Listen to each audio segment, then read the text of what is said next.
Isang magandang umaga po sa lahat mga kaibigan, mga kasolid North. Ang ginagawa po natin ay nag-assemble po tayo ng water hammer arrestor. Ito po ang siyang tatanggap ng vibration during startup ng ating water pump motor.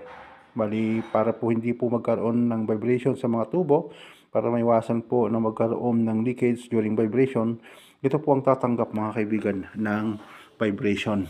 Ito po ang natawag na water hammer arrestor. Ayan po. Bali ito po ang sukat nito ay 3/4 at ito po ay female adapter. 3/4 din po siya pero maglalagay po ako dito ng reducer.